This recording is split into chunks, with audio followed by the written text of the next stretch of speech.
우주 만물의 주인이 되시고 우리의 소망 되시는 하나님 아버지, 오늘 이 시간 주님 앞에 우리들을 불러주시고 또한 주님의 말씀 앞에 무릎 꿇게 하심에 감사를 드립니다.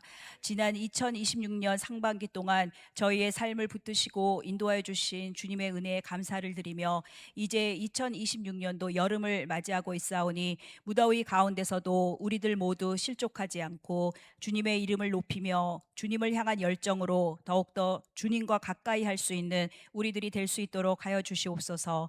지난 상반기를 돌아볼 때 주님 앞에 온전히 서지 못했던 우리들의 모습들을 회개합니다. 세상 속에 살아가며 때로는 주의 뜻보다는 내 뜻과 내 중심으로 살며 순종보다는 불순종의 모습으로, 때로는 하나님을 위한 섬김의 모습이 아닌 나 자신을 위한 섬김의 자리에 서 있었으며, 세상의 유혹에 빠져서 겸손보다는 교만한 모습으로 살아왔음을 고백합니다.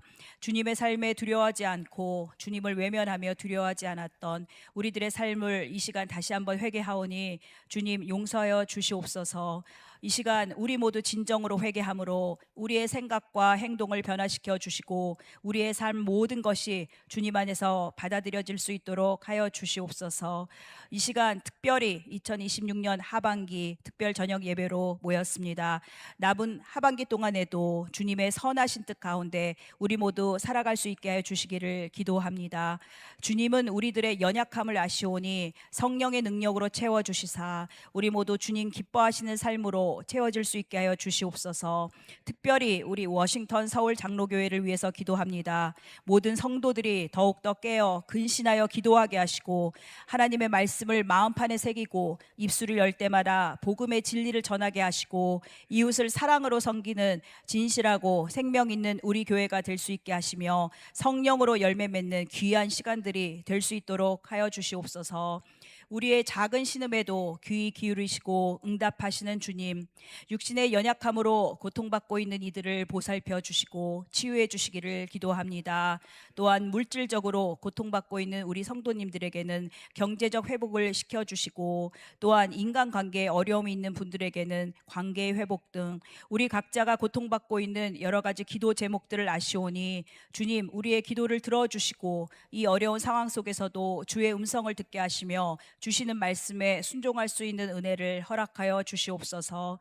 온유하고 겸손한 주님, 지금 이 시간 주와 같은 마음을 담고자 간절히 바라는 마음으로 이 시간 말씀 듣기를 원합니다. 이 시간 말씀을 전하시는 한상인 담임 목사님을 성령으로 충만케 하시고 하나님의 권능을 덧입혀 주시옵소서. 선포되는 말씀이 저희의 혼과 영과 골수를 찔러 쪼개는 능력의 말씀이 되게 하시고 하나님이 원하시는 모습으로 승리하며 살아가는 저희들이 될 수 있도록 인도하여 주시옵소서. 이 시간 예배를 돕는 우리 또한 귀한 부교역자님들에게도 영육간의 강건함 또한 주시오며 온 정성으로 찬양 올려드리는 우리 찬양팀을 주께서 기억하시고 이 모든 것이 우리의 신앙을 고백하는 믿음과 감사의 예배가 될 수 있기를 간절히 원하오며 거룩하신 예수님 이름 받들어 감사하오며 기도드렸사옵나이다. 아멘.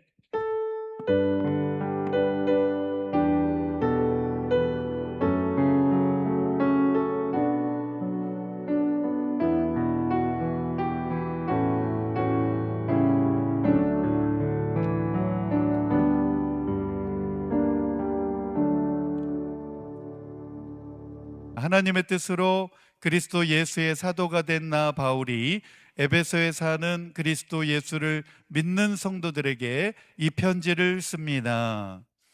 우리 아버지 하나님과 주 예수 그리스도께서 내려주시는 은혜와 평화가 여러분에게 있기를 빕니다.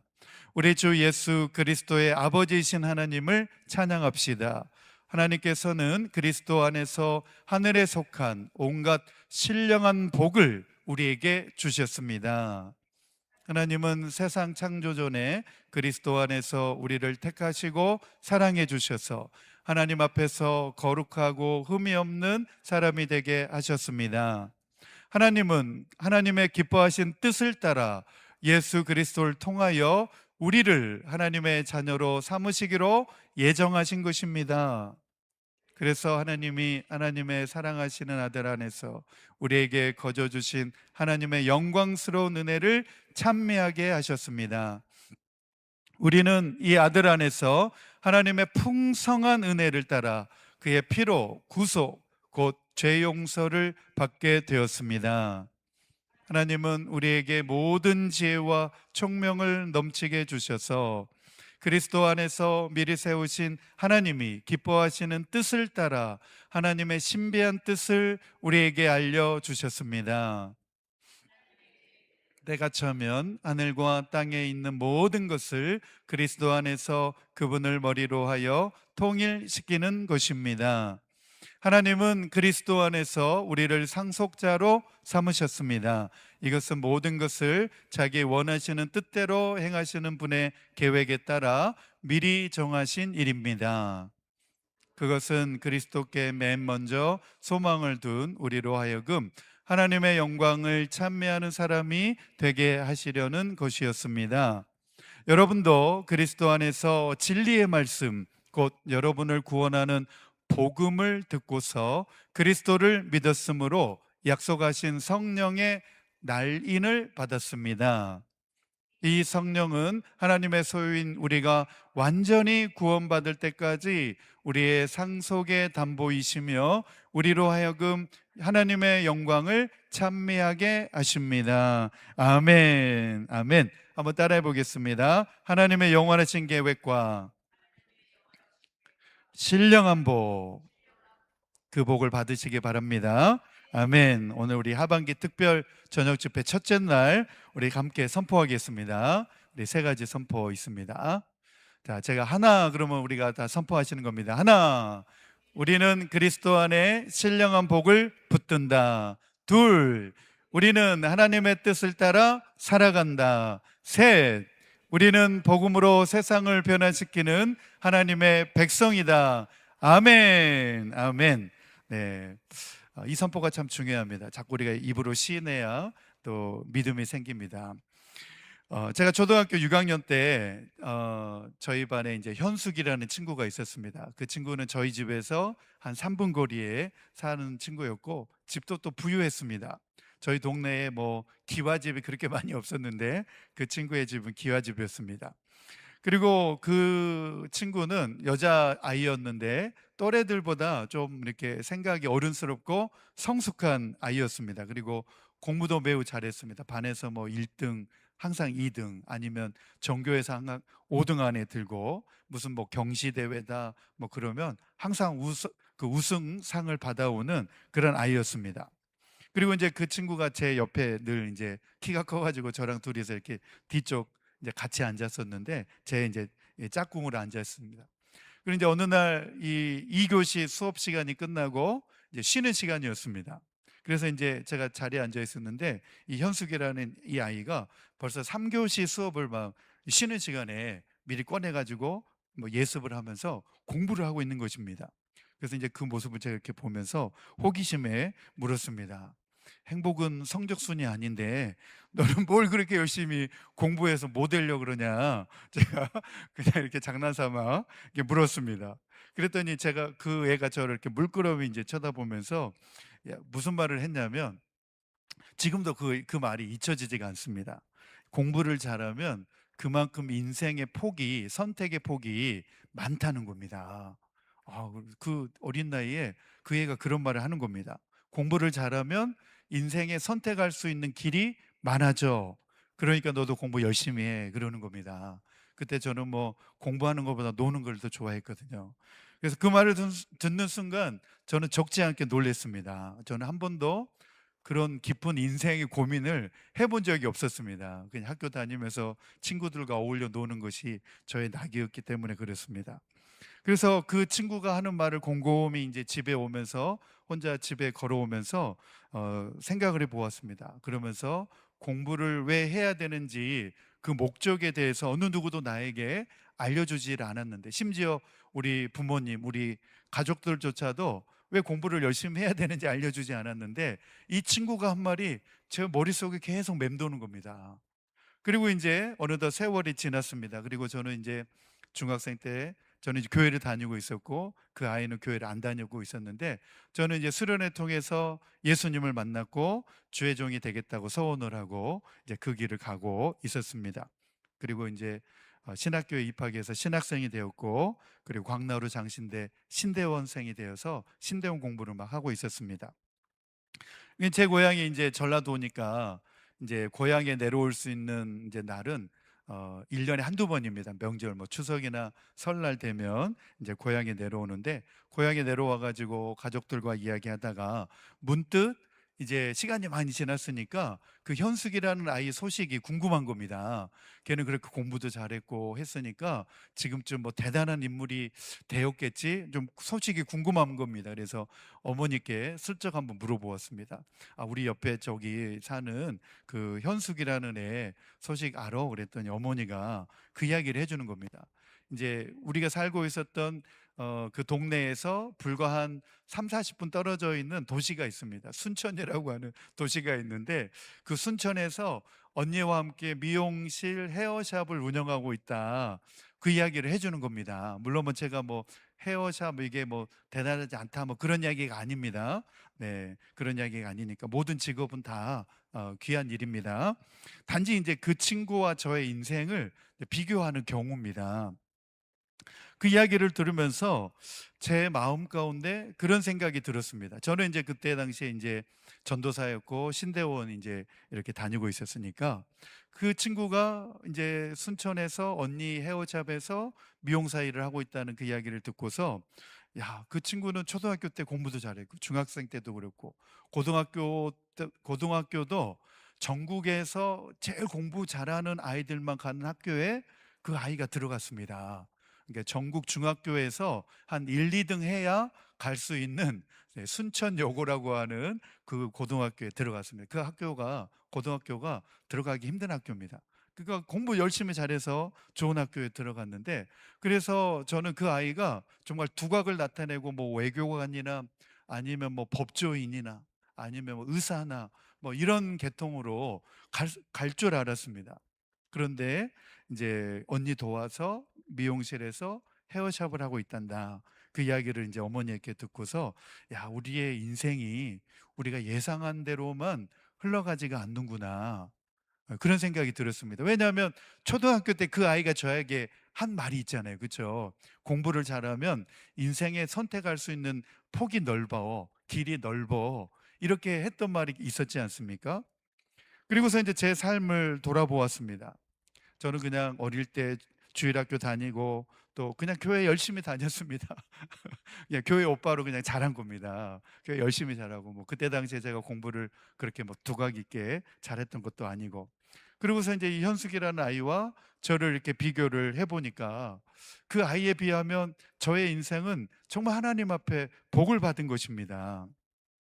그래서 왜 이렇게 하나님 앞에 복을 받았을까 생각을 해보니까, 저는 교회를 다니면서 하나님의 말씀을 믿었고, 그리고 인생의 중요한 순간마다 하나님께 기도하면서 제 삶의 방향을 늘 하나님께 물으면서 제 인생을 하나님께 맡겼던 것 같습니다. 어려울 때마다, 또 어떤 문제가 생길 때마다 늘 하나님께 매달리고 하나님께 기도하면서, 하나님 내 인생을 책임져 달라고 늘 그렇게 하나님 앞에 간구하며 기도했더니, 하나님이 내 능력보다 더 뛰어난 길로 계속해서 저를 이끌어 주셨던 것 같습니다.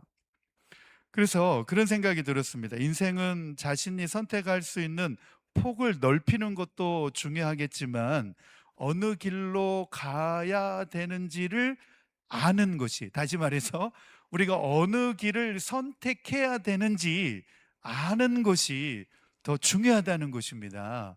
오늘 이 이야기를 지금 여러분들에게 해주려고 하는 것입니다. 내가 스펙을 쌓고 뭐 어떤 내 인생의 기회를 붙잡는 것도 중요하지만, 내가 어느 방향으로 내 인생의 어느 목적을 향하여서 달려가야 되는지를 아는 것, 그것이 더 중요하다는 것입니다. 무슨 말인지 이해되셨죠? 네, 어느 방향으로 우리가 달려가야 되는지가 더 중요하다는 겁니다. 그래야 시간 낭비하지 않는다는 것입니다.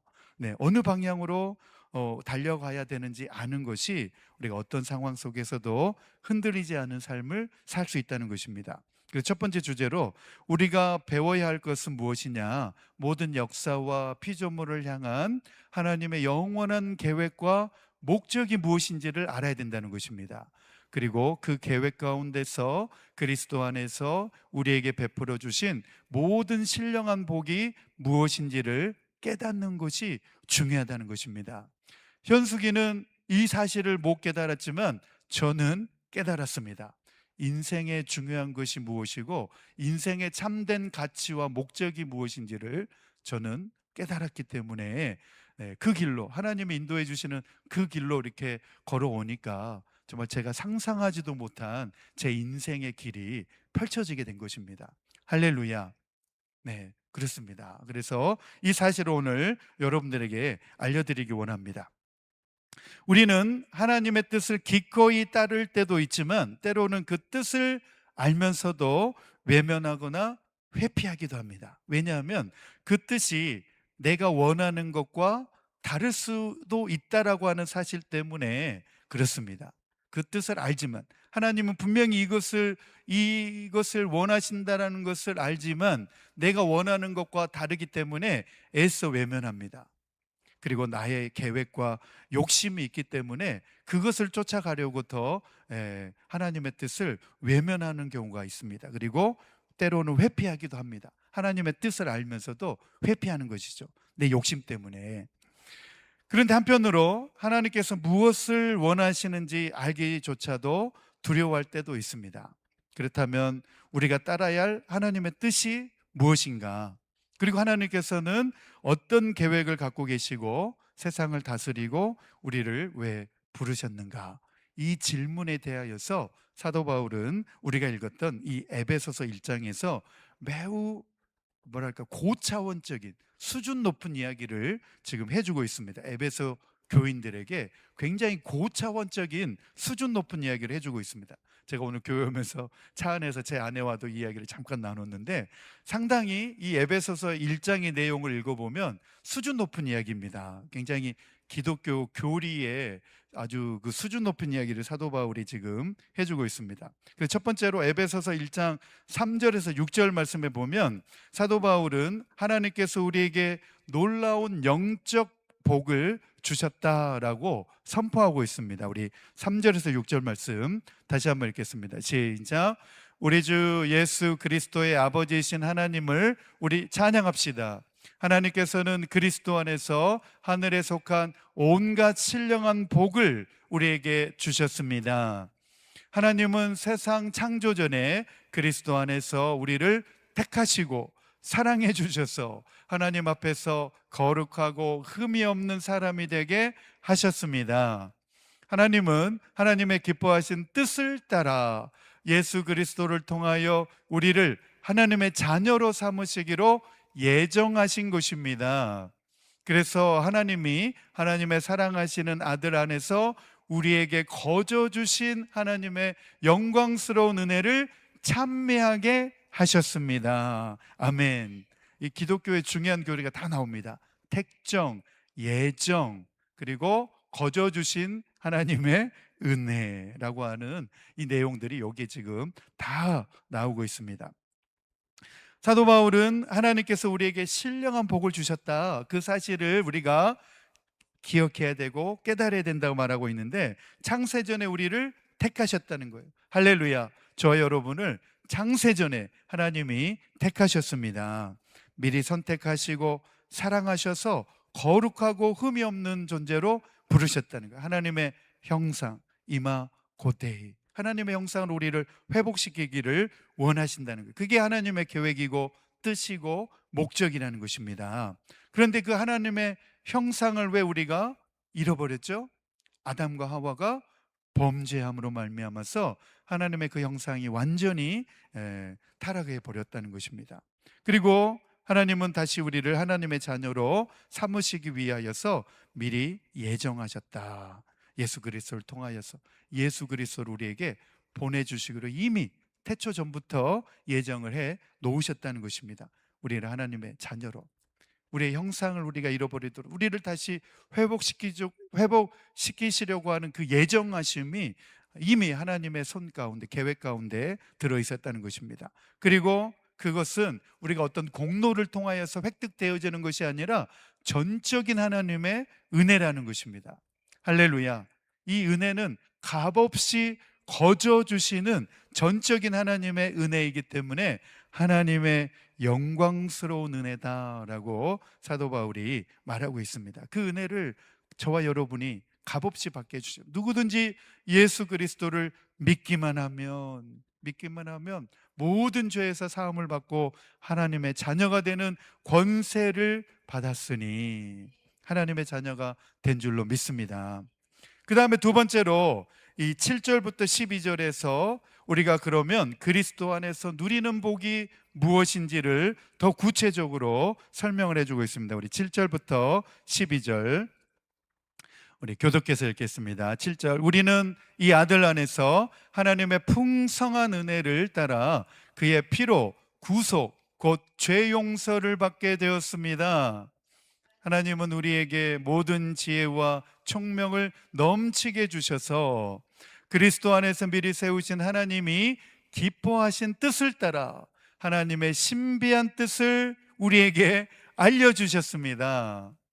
하나님의 계획은 때가 차면 하늘과 땅에 있는 모든 것을 그리스도 안에서 그분을 머리로 하여 통일시키는 것입니다. 하나님은 그리스도 안에서 우리를 상속자로 삼으셨습니다. 이것은 모든 것을 자기의 원하시는 뜻대로 행하시는 분의 계획에 따라 예정이죠. 미리 정해진 일입니다. 그것은 그리스도께 맨 먼저 소망을 둔 우리로 하여금 하나님의 영광을 찬미하는 사람이 되게 하시려는 것이었습니다. 아멘, 아멘.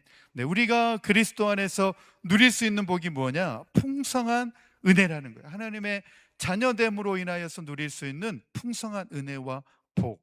네, 그 복이 있다는 것입니다. 그 복을 받아 누리시게 되기를 바랍니다. 그리고 속량, 죄사함의 은혜를 받게 되었고 하나님의 뜻과 구원의 비밀을 아는 지혜를 우리에게 깨달을 수 있도록 해주셨다는 것입니다. 그리고 저 영원한 하나님의 나라, 하나님의 나라의 기업을 우리로 받게 하셨고 그로 말미암아 하나님의 영광을 찬송하는 삶을 우리로 하여금 살게 하셨다. 여러분 세상 나가서 하나님 찬양합시다 해보시기 바랍니다. 하나님 모르는 사람은 미쳤어 이럽니다. 그렇죠? 네.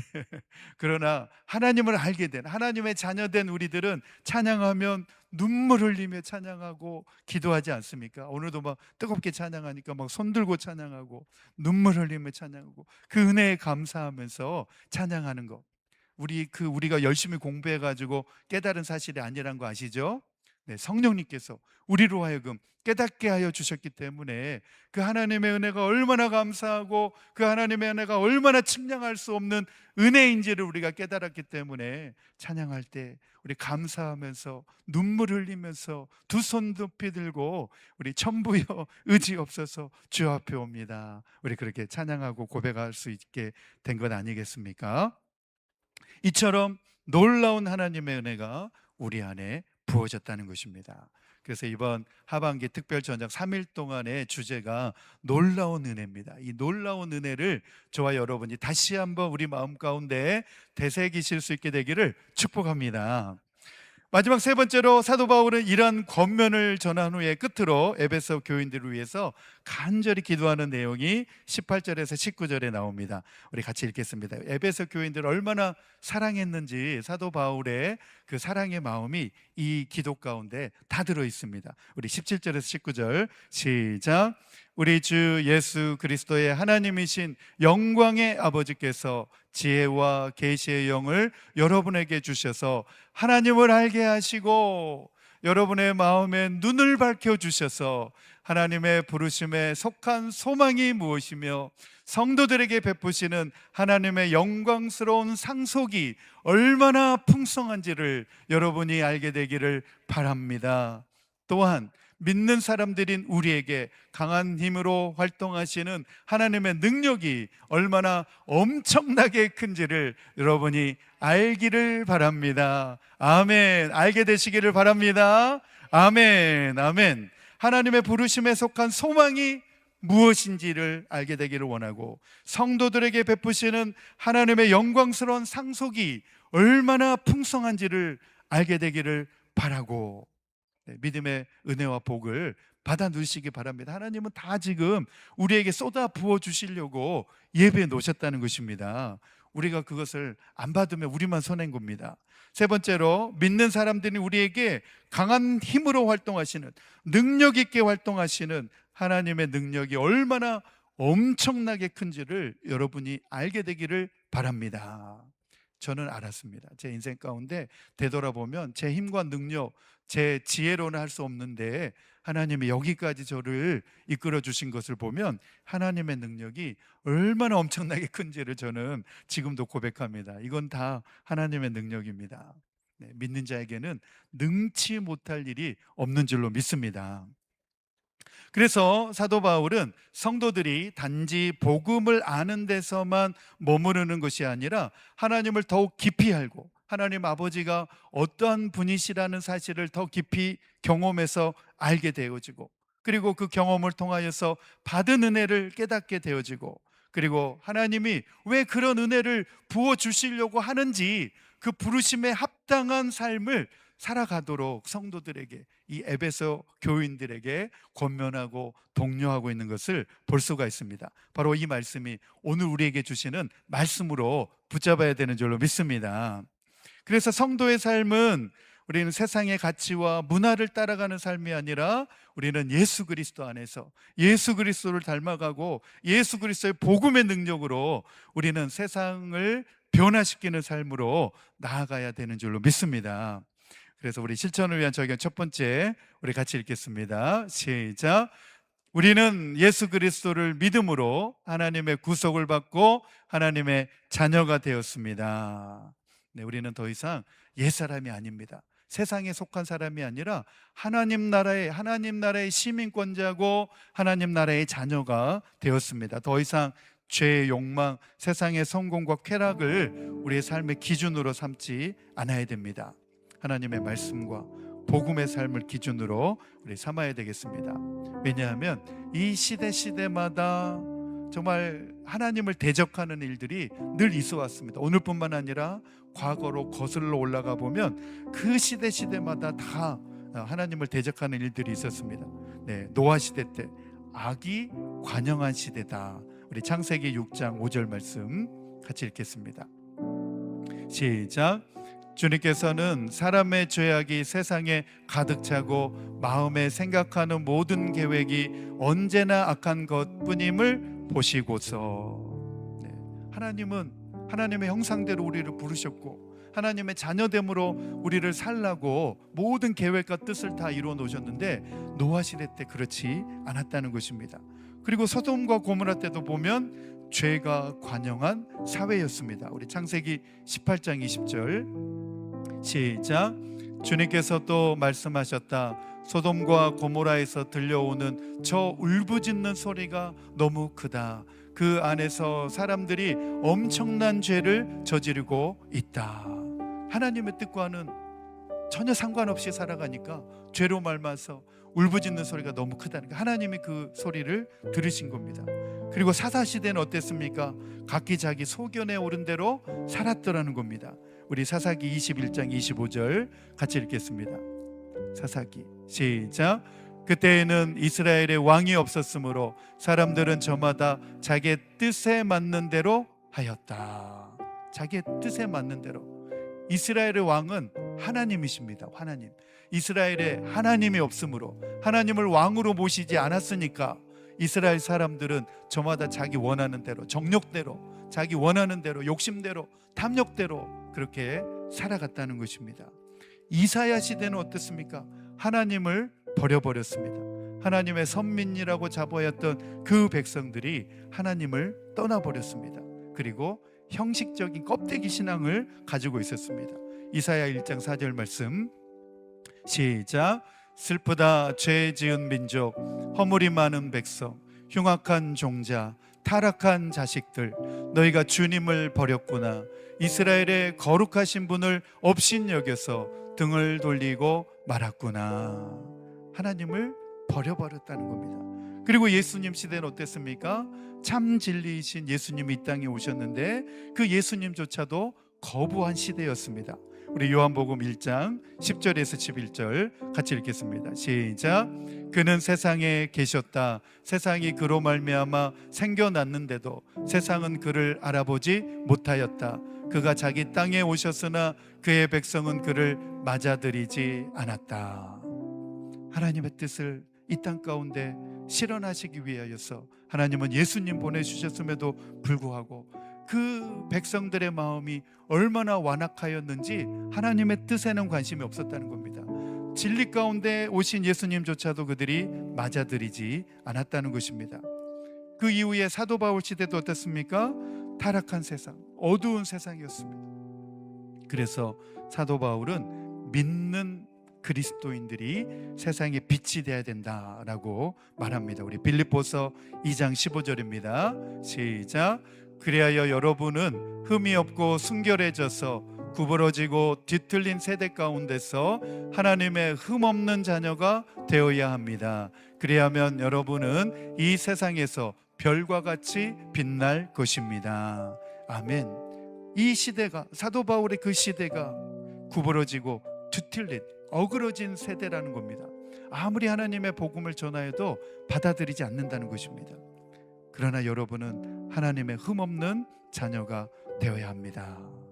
그리고 사도 바울 시대의 마지막 때에 경고를 하고 있습니다. 하나님보다 자기가 더 중심이 돼, 자기가 신이 된, 자기가 하나님 자리보다 더 높아진 그런 시대가 바로 이 시대라고 사도 바울은 말하고 있습니다. 마지막 때의 특징, 디모데후서 3장 1절에서 2절 같이 읽겠습니다. 시작. 그대는 이것을 알아두십시오. 말세에 어려운 때가 올 것입니다. 사람들은 자기를 사랑하며 돈을 사랑하며 뽐내며 교만하며 하나님을 모독하며 부모에게 순종하지 아니하며 감사할 줄 모르며 불경스러우며. 그 뒤에 현상들이 더 있습니다. 정말 이 말씀을 보면 지금의 시대를 말하고 있지 않습니까? 지금의 이 시대가 사도 바울이 말하고 있는 이 말세의 시대와 너무나 비슷합니다. 이 세상 가운데 하나님의 뜻을 이루려고자 하는 사람들이 없다는 것입니다. 두 번째로, 성도는 세상의 유행에 따라 끌려다니는 사람이 아니라 복음으로 세상을 변화시키는 사명을 가진 사람이라는 것입니다. 이것이 우리 믿는 자의 정체성입니다. 우리는 세상을 따라가면서 세상의 눈치 보면서 살아가는 사람이 아니라는 것입니다. 우리는 이 세상을 변화시켜야 되는 사명을 가지고 있는 사람들이라는 것입니다. 하나님께서 우리에게 신령한 복을 부어주신 목적이 바로 그것이라는 것입니다. 왜 우리가 그런 놀라운 은혜와 신령한 복을 받아 누리게 되었느냐? 그 사명을 감당하라는 것입니다.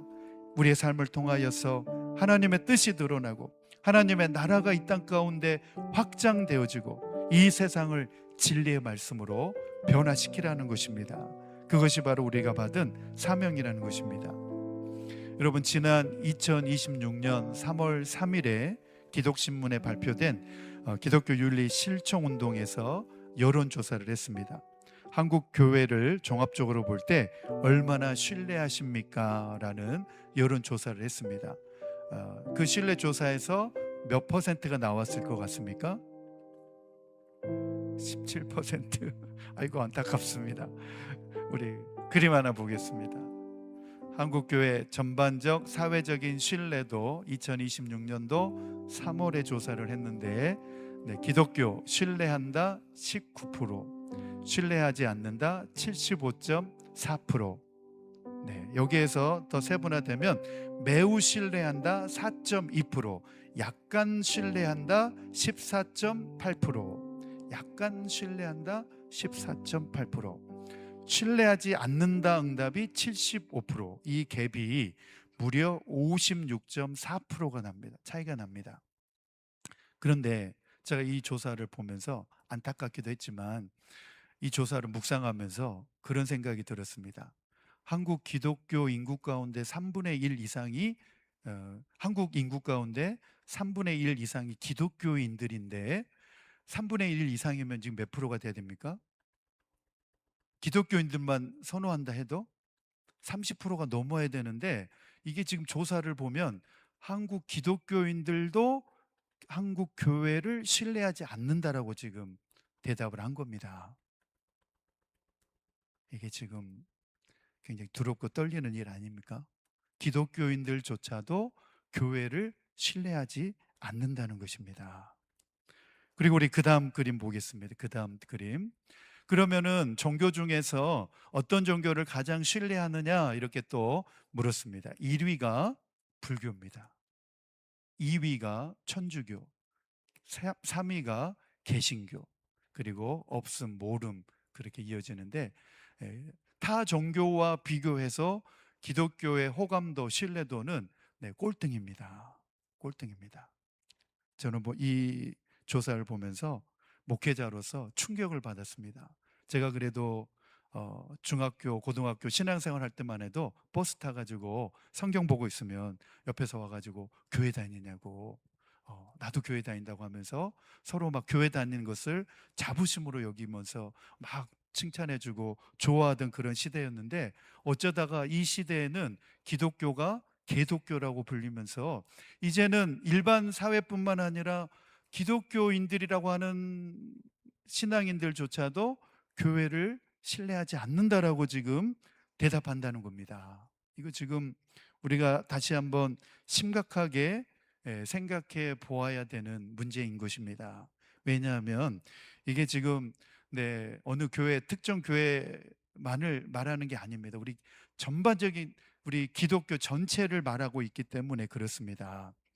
진리를 외치고 있는 종교라고 하는 기독교 신앙이 세상 속에서, 사회 속에서 영향력을 잃고 맛을 잃은 소금처럼 되어버렸다는 것입니다. 오늘날 이 현실에 우리가 이 세대 가운데서 이 문제에 대해서 우리가 반성하지 않고 통찰하지 않고 관심 두지 않고 외면하지 않는다면 우리는 교회가 카페로 바뀌고 레스토랑으로 바뀌고 있는 저 유럽 교회의 전철을 우리 한국 교회도 밟아가게 될 것입니다.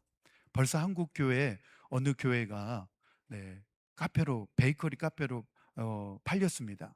그런데 성찬을 나누던 교회는 성도들이 점점점 줄어들어 가지고 문을 닫았는데, 빵을 파니까 지금 그 교회가 강화도에서 소문난 빵집, 베이커리 집으로 소문나가지고 사람들이 줄을 서가지고 그 카페에 들어가려고 한다고 하지 않습니까?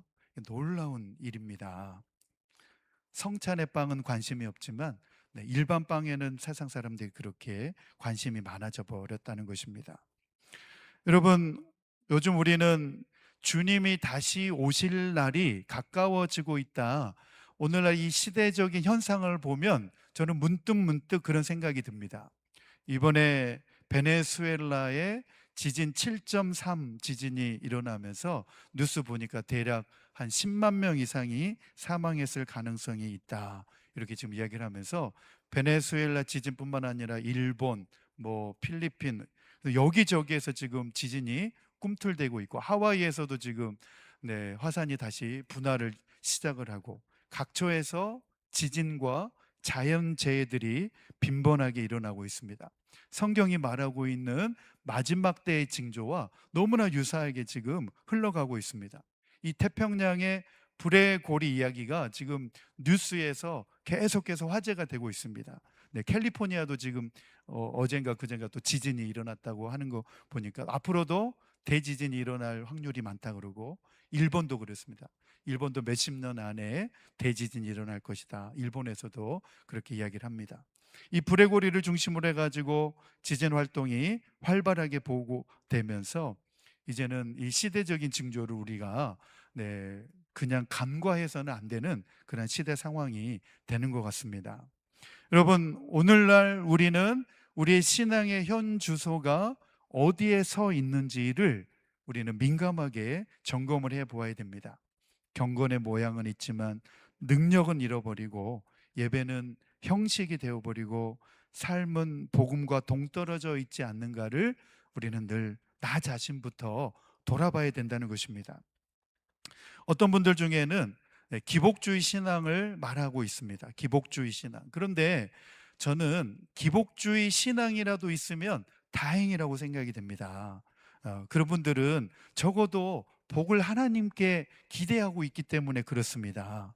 그리고 그 복의 본질이 무엇인지, 그리고 그 참된 복이 누구를 통해서 오는지 알려주면 되기 때문에, 그래도 기복주의적인 신앙을 가지고 있는 성도들은 가능성이라도 있다라고 생각이 됩니다. 그러나 제가 목회를 해보면서 보니까 그마저도 없는 혼합주의 신앙에 빠져 있는 분들이 너무 많다는 것입니다. 하나님을 믿는다고 말하면서도 여전히 세상의 가치와 기준을 따라서 선택하고 결정하고, 자기 중심적인 사고가 하나님의 말씀보다 더 우위에 있는, 그래서 그것에 벗어나면 교회를 대적하는, 그것을 보면서 오늘날 기독교의 심각한 문제는 혼합주의 신앙이다, 그런 생각을 가져보게 되었습니다. 우리 교회에서도 이런 혼합주의 신앙을 우리가 몰아내지 않으면 우리 교회에도 희망이 없는 것입니다. 우리 교회도 미래가 보이지 않는 것입니다. 여러분, 천국과 지옥은 그냥 꾸며낸 이야기가 아닙니다. 실제로 천국과 지옥은 존재합니다. 저는 어렸을 때에 죽음의 고비를 한번 느낀 적이 있습니다. 사후의 세계가 그때 있다는 것을 저는 알았습니다. 그래서 우리는 예수님을 참되게 믿어야 되고, 정말 예수님을 우리 진심으로 온 마음을 다해서 예수님을 믿어야 되는 것입니다. 어떤 분들 중에는 나는 교회도 나오고 있고, 그래도 주일에 예배도 나오고 있고, 교회에서 봉사도 하니까 괜찮아 라고 생각할지 모르겠습니다. 그런데 여러분, 대단한 착각입니다. 나 교회 나오고 있고 봉사도 하고 있고, 여러분, 그것이 구원의 근거가 될 수가 없습니다. 교회 출석하는 거, 봉사하는 거, 그것은 자기 공로에 해당되는 것입니다. 그런데 성경 어디에도 자기 공로로 구원받는다라고 말하지 않습니다. 자기 공로로 구원받지 않습니다. 자기 공로가 구원의 근거가 될 수가 없습니다. 성경은 오직 하나님의 은혜와 예수 그리스도를 믿는 믿음으로 구원을 받는다. 예수님을 잘 믿으실 수 있게 되기를 바랍니다. 우리 한경직 목사님 영락교회에서 목회 잘하시고 남한산성에 은퇴하셨을 때에 교계에 내노라 하는 목사님들이 그 목사님을 뵙기 위해서, 새해 인사하기 위해서 찾아뵀을 때, 목사님, 교계에서 목사님들 오셨는데 덕담 한마디 해주십시오 라고 하니까 한경직 목사님 뭐라고 말씀하신지 아십니까? 목사님들 예수님 잘 믿으십시오. 목사님들 예수님 잘 믿으십시오. 목회자들도 예수님 잘 믿어야 됩니다. 우리 성도들도 예수님 정말 진실되게 잘 믿으실 수 있게 되기를 바랍니다. 시간이 많이 갔는데 내용을 다 줄이겠습니다. 우리 다 일어나셔서 우리 결단하면서 우리 찬양했으면 좋겠습니다. 우리 찬양팀 나오시고 우리 믿음이 없이는 우리 고백하면서 우리 결단하면서 우리 나가도록 하겠습니다.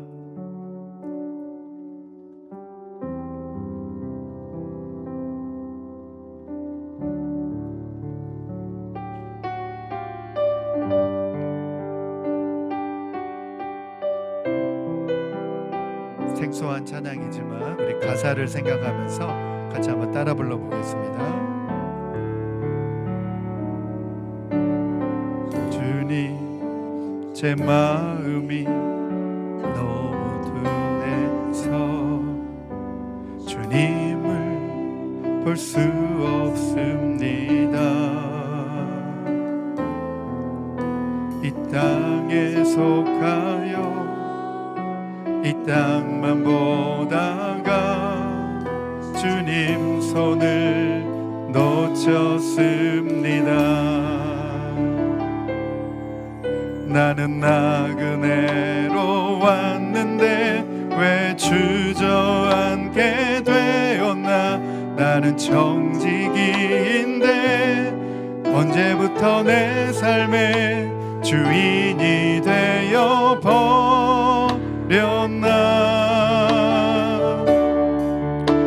믿음이 없이는 기쁘시게 못하나니 고된 수고도 다